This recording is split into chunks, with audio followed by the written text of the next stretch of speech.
Hello, SSC 2025 batch. ভালোবাসা জানাচ্ছি সবাইকে। তোমরা জানো যে তোমাদের সামনে একটা পরীক্ষা এবং এই জিনিসটা আসলে মানে স্টুডেন্টের মনে ভীতিকর কোনো বিষয়বস্তু হোক এটা আমি চাই না। কিন্তু বাংলাদেশের প্রেক্ষাপটে স্টুডেন্ট চায় যে একটা ভালো রেজাল্ট করতে। আমরাও চাই যে স্টুডেন্টরা ভালো রেজাল্ট করুক। সবাই আমরা জানি লেখাপড়া ভালো মতো করলে ভালো রেজাল্ট হবে। কিন্তু সবার রেজাল্ট ভালো হয় না। কারণ সবাই ভালো রেজাল্ট করার জন্য যেই ধরনের কৌশল অবলম্বন করে পরিশ্রম করা উচিত সেই পরিশ্রমটুকু করে না। তোমরা যারা একটু ধরো সিনসিয়ার বা একটু সেনসিটিভ বা লেখাপড়া করতে চাও, ইউটিউবে এসে একটু দেখো যে একটু ভালো করার কোনো বুদ্ধিশুদ্ধি পাওয়া যায় কিনা, আমরা এডটেক প্ল্যাটফর্ম হিসাবে স্টুডেন্টদেরকে হেল্প করি, চেষ্টা করি হেল্প করার, একটা গাইডলাইন দিয়ে লেখাপড়া সুন্দরভাবে করানোর। এবং অভিভাবক যারা আছে, যাদের ইচ্ছা তাদের বাচ্চারা একটু ভালো একটা প্রতিষ্ঠানে লেখাপড়া করুক, তাদের ক্ষেত্রে মানে ভালো একটা কলেজে লেখাপড়া করুক, তাদের ক্ষেত্রে ভালো নাম্বার, এসএসসিতে ভালো নাম্বার অনেক ম্যাটার করে। এসএসসি পরীক্ষাটা হয় হলো 1300 মার্কের। তাহলে এই যে 1300 মার্কের পরীক্ষা, এটার মধ্যে 1250 প্লাস পাওয়ার জন্য স্টুডেন্টের ভিতরে, তোমাদের ভিতরে যে চিন্তা ভাবনাটা আছে সেটার প্রতিফলন যেন আজকে আমি ঘটাইতে পারি সেই চেষ্টা আমি করব। কেন? আমি আজকে একটা খুব মজাদার এবং আমার কাছে আমরা সবসময় আমি জিনিসটাকে খুব ফিল করি, এই শেষ সময়ে এসে যে বিষয়গুলো মেনে চলবে তার একটা রোড ম্যাপ দেওয়ার। এবং এই রোড ম্যাপটা আমি তোমাদেরকে দিতে চাই এমনভাবে যেন তোমাদের জীবনে কাজে লাগে। এবং কাজে লাগানোর জন্য একটা ছোট্ট প্ল্যানার আমি তোমাদেরকে দিব আজকে। এই যে প্ল্যানার, এটা হচ্ছে কি, এটা হইলো এই নির্দেশনা। হ্যাঁ, এখানে যদিও একটা কথা লেখা আছে যে এই পেজটি প্রিন্ট করার জন্য না, যদি এটা আমি বলে দিছি, আসলে কিন্তু এটা চাইলে তোমরা প্রিন্ট করতে পারো। এখানে অল টুগেদার 11টা পেজ আছে। এই 11 পেজে মোট একটা টপিককে বোঝানোর জন্য বা একটা গাইডলাইন বা একটা সুন্দর সিস্টেম যেটা তোমাকে সামনে আগায় নিয়ে যাবে, তার জন্য এখানে সাবজেক্ট ওয়াইজ প্ল্যানার রেডি। এই যে ফিজিক্স, তারপর কেমিস্ট্রি, তারপর জেনারেল ম্যাথ, তারপর হায়ার ম্যাথ, তারপর বায়োলজি, এরপরে বাংলা, তারপরে ইংরেজি, তারপরে আইসিটি, এরপরে ইসলাম ও নৈতিক শিক্ষা এবং বিজিএস। তাহলে এই যে অধ্যায়, এই যে সাবজেক্টসগুলা এখানে দেওয়া আছে এবং সাবজেক্টের সাথে তারিখ, পড়ার বিষয়, অধ্যায়, তোমার অবস্থা ভালো কি ভালো না, নোট আছে কি নাই, পরীক্ষা দিয়েছো কি দাও নাই, রিভিশন দিয়েছো, টোয়াইস মানে দুইবার পড়েছো, স্কিপ মানে পড়ো নাই, পি মানে পাস। এই যে একটা ম্যাটেরিয়াল, এই যে একটা রিসোর্স এবং এই যে একটা আইডিয়া যেটা তোমাকে ড্রাইভ দিবে সামনে ভালো রেজাল্ট করার জন্য, আজকে আমি সেই গাইডলাইনটা তোমাদেরকে দিব। এই যে পিডিএফটা, এই পিডিএফটা দেখো, ফেসবুকে তোমরা যারা দেখছো উপরে ক্যাপশনে দেওয়া আছে, আর ইউটিউবে তোমরা যারা দেখছো নিচে দেখো ডেসক্রিপশন বক্সে লিংক দেওয়া আছে। এই লিংকে ক্লিক করলে এই পিডিএফটা ওপেন হবে এবং আমি যেই ক্লাসটা এখন নিচ্ছি এই পিপিটিটাও ওপেন হবে। তোমরা চাইলে প্রিন্ট করতে পারো। আমার আজকের বিষয়বস্তু এসএসসি 25 ব্যাচের শেষ সময়ের যে বিষয়গুলো মেনে চলবে।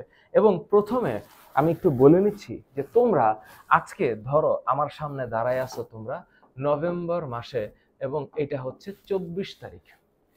তো নভেম্বরের 24 তারিখের পর ডিসেম্বর, জানুয়ারি, ফেব্রুয়ারি, মার্চ, ধরলাম এপ্রিলে পরীক্ষা, ধরে নিচ্ছি। তাহলে এই যে তোমার কাছে জানুয়ারি আছে, এই যে তোমার কাছে ফেব্রুয়ারি আছে, তারপর তোমার কাছে মার্চ আছে, এরপর তোমার কাছে এপ্রিল আছে। এপ্রিল মাসের কয় দিন আছে আমি জানি না, আমি ধরে নিলাম এরপর তোমার এসএসসি পরীক্ষা। তো এপ্রিলের কয়েকটা দিন, তো এই যে তোমার নভেম্বরের 24 তারিখ থেকে জানুয়ারির 24 তারিখ, তারপর ফেব্রুয়ারির 24 তারিখ, তারপর মার্চের 24 তারিখ, এরপর ধরো যে এপ্রিলের কয় তারিখ, ধরে নিলাম যে 14 তারিখ ধরো। তো এই যে মাঝখানে তোমার যে টাইমটা একটু ভাবো, ঠান্ডা মাথায় একটু ভাবো, এই যে এখানে 30 দিন, এই যে এখানে ধরো 29 দিন, এই যে 30 দিন, আর এই যে ধরো 20 দিন। তাহলে এই অল টুগেদার আমি একটা হিসাব করতেছি, একটা হিসাব, জাস্ট একটা হিসাব, যে এখানে হচ্ছে 30 ডেজ, এখানে হচ্ছে ধরো অ্যাগেইন ধরো 29 ডেজ, এভারেজ 30 ডেজ ধরো, এখানে 30 ডেজ, এখানে 20 ডেজ। তাহলে তোমার হাতে অন্তত পক্ষে এখনো 110 দিন বাকি আছে। তো এই যে 3 30 90 এবং তার সাথে 20, 110 প্লাস দিন আছে, এই 110 প্লাস দিন তুমি যদি এখনো লেখাপড়া করো, যারা তোমরা মনে করো যে তোমরা কিছুই লেখাপড়া করো নাই, এই জাতীয় কিছু স্টুডেন্টও এখনো আছে, তোমাদের উদ্দেশ্যে বলছি এখনো 110 দিন বাকি। এবং এই 110 দিনে একটা প্রপার প্ল্যান যদি একটা স্টুডেন্ট করে, একটা প্রপার প্ল্যান, হ্যাঁ, একটা প্রপার প্ল্যান যদি একটা স্টুডেন্ট করে, ওর পক্ষে টার্গেট অ্যাচিভ করা পসিবল, তোমার পক্ষে পসিবল। এই কথাটা আমি তোমাকে বলার জন্য আসছি এখানে। As an edtech influencer, as an platform, আমরা চাই আমাদের বাচ্চাগুলা, আমাদের স্টুডেন্টগুলা ভালো জীবন লাভ করুক, উন্নত জীবন লাভ করুক, লেখাপড়ার আনন্দ খুঁজে পাক এবং জীবনের অর্থ খুঁজে পাক। আমরা শুধুমাত্র পরীক্ষায় পাশ করার জন্য লেখাপড়া করতে হবে এই মনোভাবে বিশ্বাসী না। আমার কথা হচ্ছে, তুমি এখন এসএসসি পরীক্ষা দিচ্ছ এবং এরপর তোমার সামনে নির্দ্বিধায় একটা জীবন আসতেছে, সেটা হচ্ছে এইচএসসি, এবং তারপর নির্দ্বিধায় আরেকটা জীবন আসতেছে, সেটা হচ্ছে অ্যাডমিশন, সেটা হচ্ছে অ্যাডমিশন।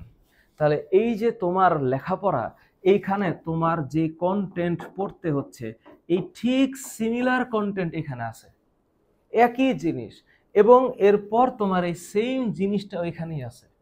তাহলে তুমি এখানে যেই লেখাপড়াগুলা করতেছো বা করতেছো না, সব কিছু এখানে এসে আবার তোমার সামনেই আসবে, এবং এই বেসমেন্টের উপর ভিত্তি করে তোমার অ্যাডমিশনে তুমি কোন জায়গায় পড়বা সেটা অনেকটা নির্ভর করতেছে। তাই শেষ মুহূর্তের এই 110 দিনের একটা প্রস্তুতি তোমাদের সামনে তুলে ধরার জন্য আমার চেষ্টা। তোমরা ভাবো যে তোমরা এখন যে জিনিসটা করবা তা আমি একটু লিখে দিছি, এই যে লেখাটা তোমাদের সামনে তুলে ধরার জন্য এই ভিডিওটা করছি। দেখো, তোমরা অন্ততপক্ষে দিনে চেষ্টা করবা 6 থেকে 8 ঘন্টা এখন পড়াশোনা করার। এই যে 6 to 8 আওয়ার্স পার ডে, এই লেখাপড়াটা একেবারেই কিন্তু এখন অসম্ভব না, সম্ভব ইভেন মোর দেন দ্যাট। ভালো কথা। এরপর পর্যাপ্ত ঘুমের যে কথা আমি বলছি, একটা স্টুডেন্টের অ্যাট লিস্ট এখন 7 আওয়ার প্রপার স্লিপ দরকার। তোমরা দয়া করে আমার কথাটা শোনো, তোমাদের জীবনে এখন এমন কিছু হয়েও যায় নাই যে তুমি এখন সারা রাত জেগে পড়তে হবে, নট নেসেসারি। আল্লাহ রাত দিছে ঘুমানোর জন্য, তবে জীবিকা নির্বাহের জন্য, সংসার চালানোর জন্য যাদের রাত জাগতে হয় তাদের বিষয়টা ভিন্ন। কিন্তু তুমি স্টুডেন্ট হিসাবে একটা প্রপার সুন্দর লাইফ লিড করবা, এইটাই কাম্য। তাহলে রিভিশনের জন্য বিশেষ সময় দিতে হবে। এখন এই যে বিশেষ সময় শব্দটা, এইটাই হচ্ছে তোমার এখনকার সময়ের স্পেশাল এডিশন। তোমরা এই মুহূর্তে যখন লেখাপড়া করবা, তোমার লেখাপড়ার দৈনন্দিন জীবনে এটা অ্যাড হবে। এবং তার সাথে আরেকটা মজার জিনিস, বিরতির জন্য সময়। এই যে একটা ব্রেক, এই যে একটা ব্রেক, এটা কখন দিতে হবে এটা ম্যাটার করে। কখন দিতে হবে এই যে ব্রেক, এটা তোমার জীবনে একটা লার্নিং, এটা কখন দিতে হবে এইটা শিখতে হবে। কখন দিতে হবে, একটু ব্রেক দেওয়া দরকার আছে। তুমি যদি মনে করো যে তোমার অনেক চাপ গেছে, তোমার অনেক পরিশ্রম গেছে, তোমার একটু ব্রেক দেওয়া দরকার, তুমি ব্রেক নাও, কোনো সমস্যা নাই। কিন্তু ওই ব্রেক দেওয়ার পর দ্বিগুণ শক্তিতে আবার আসতে হয়, এটা মাথায় রাখতে হবে। এবার টিপসের দিকে আসি, টিপসে। হ্যাঁ, তোমাদের জন্য কিছু টিপস। এখন তোমরা প্রতিনিয়ত যেটা করবা সেটা হচ্ছে ছোট ছোট লক্ষ্য নির্ধারণ করবা, ছোট ছোট লক্ষ্য। এবং এই ছোট লক্ষ্যটা কি? এই ছোট লক্ষ্য হচ্ছে যে এইটা, ধরো আমি তোমাদেরকে একটা প্ল্যানার দিচ্ছি, এই যে বাংলাদেশ ও বিশ্ব পরিচয়, ধরো আজকে 25 তারিখ, নভেম্বরের 25 তারিখ বা 26 তারিখ, ধরো তুমি ধরলা 25 নভেম্বর 2024, এই তারিখে তুমি বাংলাদেশের ভূ প্রকৃতি খেয়াল করো, ভূ প্রকৃতি ও জলবায়ু এই অধ্যায়টাকে পড়ছো, খুব ভালো করে পড়ছো। এখন ভূ প্রকৃতি এবং জলবায়ু অধ্যায়টা তুমি ভালো করে পারো, ধরো তোমার এই মুহূর্তে তুমি টেস্ট পরীক্ষা দিয়ে ফেলছো, আমি জানি যে তুমি এই অধ্যায়টা কত নম্বর, ধরো ভূ প্রকৃতি এবং জলবায়ু 4 নম্বর অধ্যায়, তুমি এটা ভালো করে পারো, ধরো এটা টিক দিলা। কিন্তু তোমার এখন আরেকবার পড়তে হবে, বা তুমি এটার টেস্ট পেপার সলভ করলা। কি সলভ করলা? টেস্ট পেপারের সিকিউ এমসিকিউ সলভ করলা।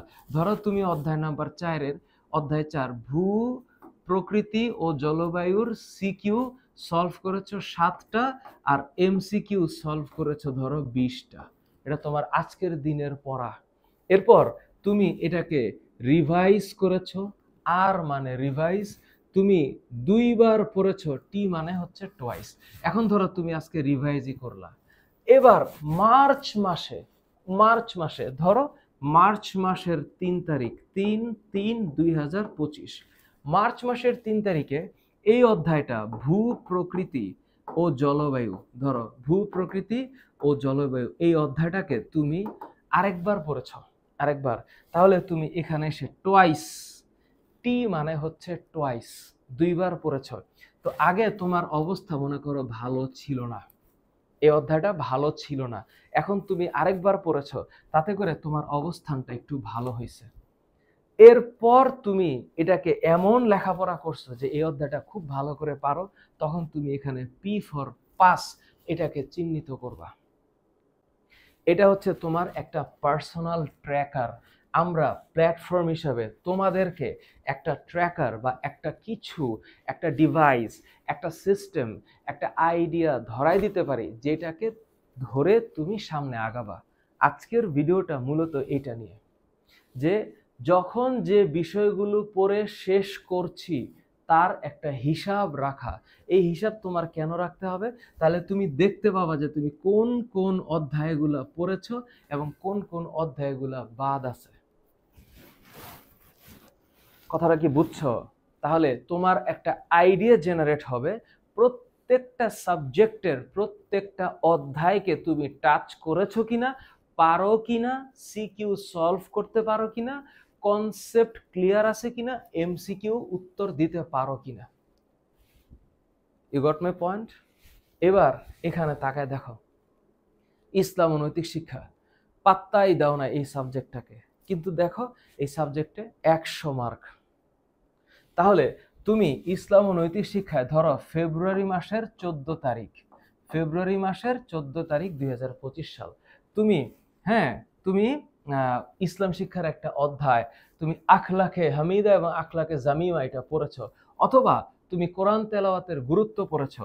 তো কোরআন তেলাওয়াতের গুরুত্ব অথবা অধ্যায় নাম্বার 3 এটার অবস্থা তোমার ভালো ছিল না, কিন্তু তুমি এটা রিভাইজ করেছো। এরপরে তাকায় দেখো, ঠিক 1 মাস পরে 14 মার্চ 2025 তুমি সেম অধ্যায়টাকে আবার আরেকবার পড়েছো। সেম অধ্যায়টাকে একবার পড়েছো, অর্থাৎ তোমার পড়া টোয়াইস হয়েছে এবং তোমার প্রিপারেশন ভালো। এরপরে তুমি অধ্যায়টাকে আরেকবার পড়েছো, তখন তুমি এটাকে পি মানে পাস দিবা। তার মানে তুমি একটা অধ্যায় কতটুকু ভালো পারো এটাকে তুমি যাচাই বাছাই করতে পারবা এই ট্র্যাকারটা দিয়া। তাহলে এই যে ট্র্যাকার, এই ট্র্যাকারটা হচ্ছে তোমার জন্য সবচাইতে দামি একটা জিনিস, এই ট্র্যাকারটা। এবং এই ট্র্যাকারটা তুমি প্রিন্ট করবা, এখানে টোটাল 11টা পেজ আছে। এটা চাইলে তুমি প্রিন্ট নাও করতে পারো, কারণ এটা জাস্ট তোমাকে বোঝানোর জন্য হয়েছে যে এটা কি দরকার। আর এই ট্র্যাকারটাকে তুমি লিখে পড়বা। তাহলে এইবার দেখো তুমি কি করছো, 7 ঘন্টা ঘুমাচ্ছ পার ডে, তুমি 6 থেকে 8 ঘন্টা লেখাপড়া করতেছো, ধরে নিলাম তুমি 8 ঘন্টা পড়ো আর 7 ঘন্টা ঘুমাও, তাহলে 24 ঘন্টার মধ্যে তোমার 15 ঘন্টা কাজে লাগতেছে, বাকি টাইম আরো তো 9 ঘন্টা আছে। তাহলে এই এক্সট্রা 9 ঘন্টা তুমি কি করবা? এই এক্সট্রা 9 ঘন্টা তোমার যদি কোনো খেলাধুলা থাকে, খেলাধুলা থাকে, পার্সোনাল টাইম থাকে, কোনো ধরনের মনের ইচ্ছা থাকে, যে কোনো উইশ থাকে, খাবার দাবার, ইটিং প্লাস প্রেয়িং সালাত, এই যে ইস্যুসগুলো আছে দৈনন্দিন জীবনে, এই জিনিসগুলোকে ওই 8 ঘন্টায় 9 ঘন্টায় সলভ করবা। বিষয়টা কি কঠিন? কঠিন না তো। ম্যানেজমেন্ট, টাইম ম্যানেজমেন্ট আর ইচ্ছা। এই যে টাইম ম্যানেজমেন্ট, স্টাডি টেকনিক কি হবে? প্রথম কথা হচ্ছে গুরুত্বপূর্ণ অধ্যায় এবং টপিক বাছাই করবা। এই টপিক বাছাই করে ওই ট্র্যাকারে বসাবা, ওই ট্র্যাকারে বসাবা। তারপরে অ্যাক্টিভ রিকল, গুরুত্বপূর্ণ প্রশ্ন মুখস্থ করে অনুশীলন। এই যে একটা শব্দ আছে না মুখস্থ, এটা অত্যন্ত প্রয়োজনীয় জিনিস পরীক্ষায় উত্তর করার জন্য। কারণ তুমি যদি মুখস্থ না করো তাহলে ওই চাপের মোমেন্টে লিখতে পারবা না। ওই সৃজনশীলতা পরীক্ষার হলে আসে না। সৃজনশীলতা তখনই আসে যখন এটাকে নির্ধারিত সময় দিয়ে করা যায় না। সৃজনশীলতা হচ্ছে আনলিমিটেড। এখন সৃজনশীলতা যতই আমি বলি, আমি যদি পরীক্ষার টাইম বাইধা দেই, তাহলে স্টুডেন্ট কিভাবে মুখস্থ ছাড়া লিখবে? কিভাবে মুখস্থ ছাড়া লিখবে? সম্ভব না। তাইলে পোমোড্রো টেকনিক, পোমোড্রো এটার মানে কি? একটু পড়া, একটু ব্রেক দেওয়া। স্টাডি প্লাস ব্রেক, এটা সব ক্ষেত্রে কাজে লাগে না। তোমার স্টাডি এবং তার সাথে যে ব্রেক, এই ব্রেকটা ধরো 30 মিনিটস প্লাস 5 মিনিটস। এই টাইমটাকে হিসাব করে অনেকে পড়তে পারে, আবার অনেকেই আছে অনেকক্ষণ পড়তে পারে। এটা নির্ভর করে তোমার ব্যক্তিত্বের উপরে, তুমি আসল ব্যক্তিটা কেমন তার উপর ডিপেন্ড করতেছে।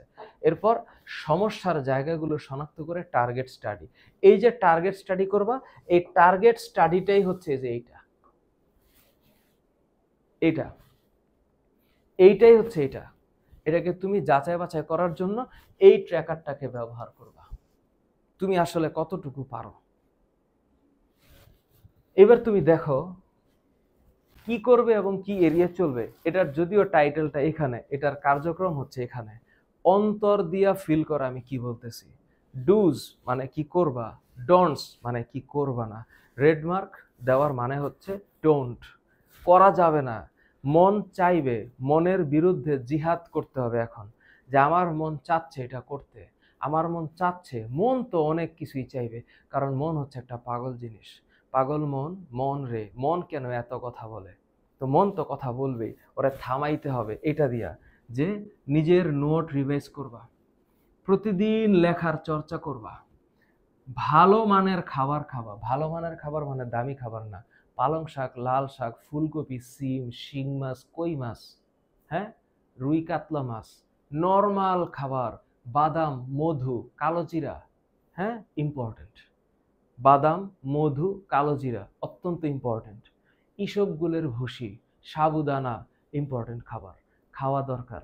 তোমরা খাবার মানেই চিকেন আর বিফ আর মানে মিটস, বার্গার, পিৎজা, হ্যাঁ, হটডগ, সসেজ, এগুলা কিন্তু খাবার ওই পর্যায়ের না। আমি কিন্তু এখানে বলছি স্বাভাবিক খাবার, যে খাবার সহজ পাচ্য, ভেজিটেবলস, এগুলা খাওয়ার কথা বলছি। স্টুডেন্ট হিসাবে তোমাদের এগুলা দরকার। নিয়মিত দোয়া এবং ইবাদত, বুঝছো না বিষয়টা? স্পিরিচুয়াল এনার্জি লাগবে। উপরে একজন আছেন, দেখতেছেন, মনিটর করতেছেন, কাজের জবাবদিহি করতে হবে, এটা মাথায় রেখে সামনে কাজ করা লাগবে। এই জন্য একটা কানেকশন দিতে হবে উপরের সাথে। কথা বুঝাতে পারছি? এবার দেখো ডোন্টস কি কি। প্রথম লাইন, রাত যা না জাগা। তবে আমি আগেও একবার বলেছি, যারা ফ্রিল্যান্সার, যারা জীবিকা নির্বাহ করে, যাদের ইনকাম দিয়ে সংসার চলে, এই দায়িত্ববোধ যাদের কাঁধে এসে পড়ছে, এরা যখন রাত জাগে সেটা ঠিক আছে। কিন্তু তুমি স্টুডেন্ট হিসাবে এখন লেখাপড়া করতেছো, এই মুহূর্তে তোমার রাত না জাগাটাই শ্রেষ্ঠ একটা সিদ্ধান্ত হবে। কারণ রাতে তুমি ঘুমাবা, তোমার ব্রেইনটা একটু কুল হওয়ার জন্য ওই মোমেন্টটা আল্লাহ তোমাকে সৃষ্টি করেছে। দিনের বেলা তুমি ফজর নামাজের পর পড়বা, এইটাই আইডিয়াল সিস্টেম। সোশ্যাল মিডিয়া এটা যতটুকু সম্ভব মানে অতিরিক্ত ব্যবহার, মানুষের জীবনটা ধ্বংস হয়ে যাচ্ছে এই যে এইসব করে। মানে এই মানুষজন কে কত সুখে আছে তার চাইতে ইম্পর্টেন্ট হচ্ছে কে কত সুখে আছে এটা দেখাইতে ব্যস্ত। মানে আমাকে দেখাইতে হবে আমি খুব হ্যাপি, এই একটা টেন্ডেন্সি সোশ্যাল মিডিয়া বানাইছে। তোমরা এখন আপাতত এই 4-5 মাসের জন্য এই জায়গাটা থেকে বিরত থাকো। অন্যদের সঙ্গে নিজেদের তুলনা, আরেকজন কেমন আর তুমি কেমন, এই কম্প্যারিজনটা বাদ দিবা। নতুন নতুন বই পড়া শুরু করবা না, এখানে শুরু না করা। নতুন কোনো বই এখন দরকার নাই। যদি তোমার একাডেমিক লেখাপড়া ভালো হয়ে থাকে তাহলে তুমি চাইলে পড়তে পারো, কিন্তু তোমার যদি ব্যাকে গ্যাপ থাকে তাহলে ওই গ্যাপ ফিল আপ করার টাইম তোমার এখন। এখন নতুন কোনো বই না পড়ার অনুরোধ জানাচ্ছি জেনারেলাইজড ওয়েতে। বাট এক্সট্রা অর্ডিনারি সুপার ক্যালিফ্র্যাজিলিস্টিক এক্সপিএলিডোসাস কোনো স্টুডেন্ট থাকলে সে চাইলে এটা পড়তে পারে। আচ্ছা, ভালো কথা। এরপরে মানসিক স্বাস্থ্য কি? আচ্ছা, আগের একটা জিনিস বাদ আছে। এই যে দেখো, কত বছরের প্রশ্নপত্র সমাধান করবা? অন্তত 3 বছর, 2022, 2023 এবং 2024 সালের প্রশ্ন সমাধান করবা। যত সম্ভব মডেল টেস্ট দিবা, যদিও এটা মক টেস্ট। এই যে মডেল টেস্ট, দয়া করে তোমরা একটু এই সিদ্ধান্ত নেও যারা অফলাইন মডেল টেস্টের চিন্তা করছো। মিরপুর 10-এ আমাদের অফিসে আমরা অফলাইনে মডেল টেস্ট চালু করছি ইনশাল্লাহ আগামী ডিসেম্বরের 5 তারিখ থেকে।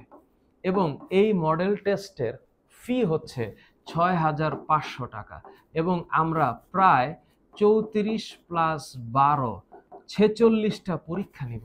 এবং এই যে পরীক্ষাগুলো, এটা একটা স্টুডেন্টকে শিখাবে কিভাবে 34 আর 12 46 না, মনে হয় 24 আর 12, এখানে সম্ভবত 12 12 24, 24 আর 12, 24 আর 12 হচ্ছে 36, সরি 36টা পরীক্ষা, 24 আর 12ই তো, হ্যাঁ 12, 36টা এক্সাম আমরা নিব। এই 36টা এক্সামের মাধ্যমে একটা স্টুডেন্ট সবগুলা সাবজেক্টে তার অন্তত 3টা পরীক্ষা হবে এবং এই 3টা পরীক্ষার মাধ্যমে নিজেকে যাচাই করতে পারবে। তোমরা যারা ভর্তি হইতে চাও মিরপুরে 10 নম্বরে আমাদের ঠিকানায়, বাসা number 7, road number 8, block C, Dhaka Mirpur 10, 1216, Greenfield স্কুলের পেছনের বিল্ডিং, আইসা পরীক্ষা দিতে পারবা, তারা ওয়েলকাম। আর যারা পারবা না তারা অন্য তোমার লোকাল জায়গার যেখানে সম্ভব সেইখানে তোমরা মডেল টেস্ট দিবা, যেখানে সম্ভব। কেন? কারণ এই লাস্ট মোমেন্টে তোমাদের লেখার অভ্যাস নাই, লেখার অভ্যাসটা বাড়াইতে হবে। হাতে সময় নিয়ে লেখার অনুশীলনটা প্র্যাকটিস করবা। কোথায় প্র্যাকটিস করবা? এই যে এই মডেল টেস্টে। এরপর যদি সম্ভব হয় তাহলে গ্রুপ স্টাডি করবা, যদিও এটা একটা অযথা এবং একটা অতিসাহ্য অনাচার। এই গ্রুপ স্টাডি, দেখা গেছে গ্রুপ স্টাডির নামে অনেক আজাইরা কথাবার্তা হয়, এটা তোমরা চাইলেও স্কিপ করতে পারো না, কেমনে কেমনে জানি ঢুকে যাও। এবং এই যে আননেসেসারি টকিংস বা শিট টক বা বিচিং যে হয়, এই জিনিসগুলা থেকে নিজেকে হেফাজত করতে হবে। যদি মন চায় যে গ্রুপ স্টাডি করতে অ্যাকচুয়ালি পারবা, তাহলে সেই পরিমাণ সাধ্য নিয়ে করবা, আদারওয়াইজ দরকার নেই, কোনো দরকার নেই। এবার আসি আত্মবিশ্বাস বাড়ানোর উপায়। আত্মবিশ্বাস বাড়ানোর উপায় হচ্ছে, হ্যাঁ, এই জায়গাটায় হচ্ছে নামাজ হেল্প করবে, নামাজ। তারপর প্লাস প্লাস প্লাস দায়িত্বশীলতা। এটাকে যদিও কথা বলে এটা হবে না, মানে এটা কথা দিয়ে এটা দায়িত্বশীলতা, বানান কি? দায়িত্বশীল, হ্যাঁ দায়িত্বশীল, এটা একটা শব্দ, দায়িত্বশীল হওয়া। হ্যাঁ, দায়িত্বশীলতা কোনো শব্দ আছে কিনা আমি জানি না। এটা হইলে আত্মবিশ্বাস হবে। আর আত্মবিশ্বাস হওয়ার আরেকটা মূল রিজন হচ্ছে ফিজিক্যাল ফিটনেস। ফিজিক্যাল ফিটনেস, তোমরা যদি ফিজিক্যালি ফিট না থাকো তাহলে তোমার আত্মবিশ্বাস থাকবে না, আত্মবিশ্বাস হবে না। ব্যর্থতা এবং চাপ মানুষের জীবনে থাকবে, এটার জন্য যে কোনো কিছুর উপরে বা যে কোনো কিছুর দিকে পজিটিভ অ্যাপ্রোচ থাকা এবং পরিবারের সাপোর্ট নেওয়া। আমি প্রত্যেকটা পয়েন্ট উল্লেখ করে দিছি, তোমরা এইটার উপর বেস করে নিজে নিজে এই মোটিভেশনটা নিবা। তবে এক এক মানুষের জীবনের গল্প এক এক রকম। এটা আসলে কার ক্ষেত্রে প্রযোজ্য হবে, সব কথা সবার জন্য প্রযোজ্য না। এক এক পরিবারের গল্প একরকম। কোনো কোনো সন্তান পরিবারে থেকে উন্নত হয়, কোনো কোনো সন্তান পরিবারের বাইরে উন্নত হয়। তো আমি যেমন আমার জীবনে ইন্টারমিডিয়েট পর্যন্ত আমার পরিবারের সাথে ছিলাম, কিন্তু এরপরে আমি নারায়ণগঞ্জ থেকে ঢাকায় চলে আসছি এবং আমার জীবনের উন্নতি তখন শুরু হয়েছে। সো আমি মনে করি স্টুডেন্ট যে মনে করবে যে আমি পরিবারে থেকে উন্নত করতে পারছি না নিজেকে, সে তার ব্যবস্থা করে নিবে। আর যদি পরিবার তাকে সাপোর্ট দিতে পারে তাহলে পরিবারের সাপোর্ট নিয়ে তার উন্নত হইতে হবে। দিন শেষে টার্গেট হচ্ছে আমাকে উন্নত হইতে হবে, ডেভেলপড হইতে হবে। ডেভেলপড ইন এ সেন্স মানে মডার্নাইজড হওয়া না। ডেভেলপড মানে হচ্ছে একটা সুন্দর জীবনের অধিকারী হওয়া।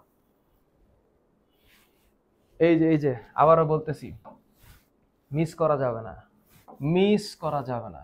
হ্যাঁ, এবং এই যে এটা দয়া করে এই জায়গায় একটু ফিল করো। স্পিরিচুয়াল, স্পিরিচুয়াল এটা হচ্ছে একেবারে উপরের কানেকশন, দেখা যায় না। ইনভিজিবল, ইনভিজিবল শব্দটা হচ্ছে ইনভিজিবল কানেকশনস। এই জিনিসটা অনেক ইম্পর্টেন্ট। উপরে আল্লাহ তাআলা দেখতেছে এবং আল্লাহ আমার পরিশ্রমের রেজাল্ট দিবে, এই চিন্তাটা কারো মাথায় থাকলে সে কখনো নেতিবাচক হইতে পারবে না, সে ইতিবাচক হবে। কারণ সে জানে যে উপরে একজন আছে, everyone everyone is under monitoring. এবার তাকায় দেখো, পরীক্ষার আগে একটা চূড়ান্ত রিভিশন তুমি দিবা। পরীক্ষায় ঢোকার আগে তোমার প্রয়োজনীয় জিনিসপত্র যেগুলো আছে সেগুলো রাখবা। কি কি? কলম, পেন্সিল, কম্পাস, ইরেজার, প্রবেশপত্র, ক্যালকুলেটর। হ্যাঁ, এটা নিয়ে আগেও কথা বলেছি আমি। ক্যালকুলেটর, কোন মডেলের ক্যালকুলেটর নিয়ে তোমরা পরীক্ষা হলে ঢুকবা, এইটা নিয়ে দুশ্চিন্তা করা একটা ভীষণ রকমের অনাচার এবং অত্যাচার। কারণ এসএসসি পরীক্ষায় এমন কোনো ধরনের ক্যালকুলেশন আসে না যে ক্যালকুলেশন কোনো মডেল প্রভাব ফেলতে পারে এবং অনেক কিছু করে ফেলতে পারে। No way. হ্যাঁ, এমএস দিয়ে করা যায়, ইএস বা এফএক্স দিয়ে করা যায়। প্যানিক করা যাবে না পরীক্ষার হলে, বা পরীক্ষার কথা শুনলে স্টুডেন্টের হাত ঘামে, বুক কাঁপে, বাথরুমে যাওয়ার বা ওয়াশরুমে যাওয়ার প্রেশার বাইরে যায়, গলা শুকায় যায়। এটা স্বাভাবিক ফেনোমেনা, এটা হবেই, এটা নিয়ে চলতে হবে। ভয় চেষ্টা করতে হবে কম পাওয়ার, এবং নিজেকে ভালোভাবে প্রস্তুত রাখার উপর জোর দিতে হবে। এবং এইটা করার একমাত্র মূল উপায় হচ্ছে time, save time plus good strategy. Good strategy, good strategy. আচ্ছা, এরপর এই যে জিনিসটা, একটা ডেমো, যে ডেমো তোমাদেরকে আমি বলেছি, এবং তার সাথে এই নির্দেশনা, যে নির্দেশনার পিডিএফ তুমি এই ডেসক্রিপশন বক্সে ক্লিক করলে পাবা। আশা করি তোমাদের কোনো ধরনের প্রবলেম হওয়ার কথা না। আমি একটা শর্ট ভিডিওকে চেষ্টা করেছিলাম যে তোমাদেরকে একটা ভালো কিছু দিব। তোমরা চাইলে অনলাইনে এফআরসিতে আমাদের এফআরসি কোর্সে ভর্তি হইতে পারো। অলরেডি 2200+ স্টুডেন্ট ইনরোল করেছে, এবং আমাদের এফআরসির কোর্স ফি হচ্ছে 1550 টাকা, এবং এই টোটাল কোর্স আউটলাইন এবং ভর্তি বিজ্ঞপ্তিও ডেসক্রিপশন বক্সে দেওয়া আছে। তোমরা চাইলে চেক করতে পারো, অথবা যেই সকল স্টুডেন্ট আমাদের এফআরসিতে ভর্তি আছে তাদের সাথে যোগাযোগ করতে পারো। It's up to you. তোমরা রেজাল্ট ভালো করবা, তোমরা রেজাল্ট ভালো করলে তোমাদের জীবন উন্নত হবে। আমরা চাইবো প্ল্যাটফর্ম হিসেবে আমাদের সর্বোচ্চ সংখ্যক স্টুডেন্ট আসুক। আমরা চাইবো আমাদের বাচ্চারা সবচেয়ে ভালো রেজাল্ট করুক। আমি চাই, গতবার 4টা বোর্ড ফার্স্ট হয়েছে আমাদের প্ল্যাটফর্ম থেকে, এইবার যেন 9টা বোর্ড ফার্স্ট হয় আমাদের প্ল্যাটফর্ম থেকে। এটা আমি চাই, এবং আমি এটা চাই বলেই তোমাদেরকে আমি বলছি, সর্বোচ্চ সংখ্যক স্টুডেন্টকে সার্ভ করার জন্য আমরা রেডি আছি। তোমরা এফআরসিতে দ্রুত জয়েন হয়ে যাও। এই এফআরসি তোমাদেরকে একটা ভালো রেজাল্ট দিবে বলে আমাদের বিশ্বাস। So model test offline, online অথবা অফলাইন, যেটাতে তুমি অভ্যস্ত। তবে আমি অনুরোধ করব, যে সকল স্টুডেন্ট সিরিয়াস না তারা অনলাইনে না আসার জন্য। যারা সিরিয়াস স্টুডেন্ট, দীর্ঘক্ষণ লেখাপড়া করতে পারে, কম্পিউটার স্ক্রিনের দিকে তাকিয়ে নিজের পড়াটাকে বুঝতে জানে, এই সকল ম্যাচিউরড স্টুডেন্টদের অনলাইনে আসা উচিত। আর যারা অফলাইনে টোটালি ডিপেন্ডেন্ট, তারা অফলাইনেই থাকো। মাঝে মধ্যে প্রয়োজন হলে ইউটিউবের ফ্রি ভিডিওসগুলো দেখা ডাউট ক্লিয়ার করে নিবা। এই হচ্ছে আমার নর্মাল একটা কথা। সো আপাতত এই ছিল আমার আজকের প্রেজেন্টেশন। তোমাদের জন্য অনেক অনেক শুভকামনা। প্রিয় SSC 25 batch, we are waiting for you in my FRC course, and of course we are ready to give you the best service. Thank you so very much.